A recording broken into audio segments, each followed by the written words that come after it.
Good morning. I have missed you folks. I have, let me see, what's today anyway? And where would it say that? Maybe on my GPS? It's 10:15. Maybe on my phone it says the date. Well, I know it's a day. Just like the last one. Wednesday, March 13th. Okay, now we're rocking. So, I'm in Danville, Virginia. This is what it looks like. Very pretty, eh? I was looking for a friend, but she has 4th stage cancer, and she's often in the hospital in Tennessee, and they moved to Danville a while ago. And every time I was coming through, she was never actually in Danville. She was always in the hospital in Tennessee. So, I tried to find her last night. It's interesting how you find people now when they don't, there's no more, you can't just look people up in the phone book like you used to. That was the good old days. Now everybody's got mobile phones and there are no mobile phone books. We're very, not transient, what's the word? Maybe transient is the word. Anyway, we don't stay in one place very long. Everybody moves. That's why the phones are mobile. Anyway, so I looked her up on Facebook. From there, I tried to figure out who her husband was. And I realized that she had her 3 names. So her last name must have been her real name, and the name in the middle must have been her maiden name. Anyway, so then I went on White Pages and I put in her name, and it gives you names of related people or people that maybe live with them or something. And it gave me a street name and her name and her husband's name, or somebody with the last name, you know, like her 3rd name. I thought, aha, perhaps that's him.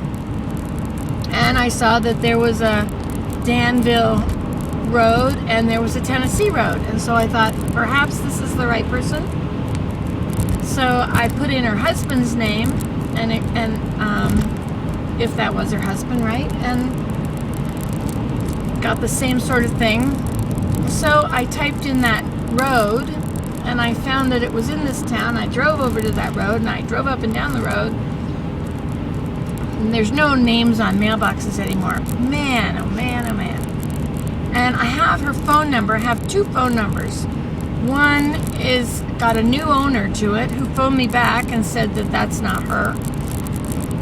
And so I deleted that phone number off that was a Tennessee phone number.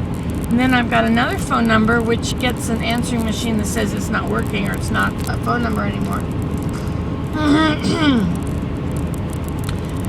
Anyway, so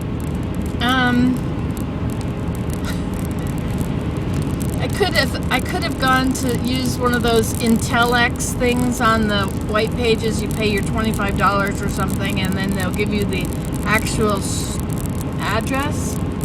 Anyway, but she might not be there anyway, so I didn't do that. So I drove up and down the road. I saw the kind of neighborhood, and I thought, yeah, could be any of them. I don't know her. I've never met her. I know her lots from Facebook or from YouTube. And so I didn't find her. I thought, well, so I Facebooked her and I emailed her on YouTube. But I thought, well, maybe she'll answer that in the morning. So I got a room. I stayed overnight in Danville. No messages this morning in my YouTube. I mean, she could be messaging me now for all I know.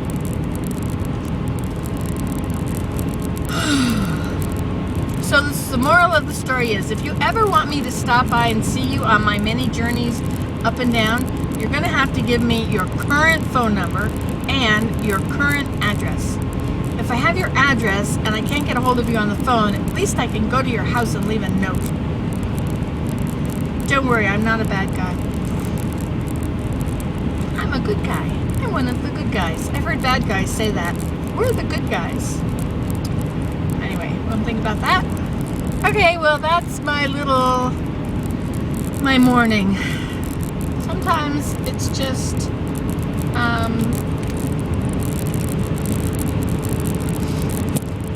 is like that.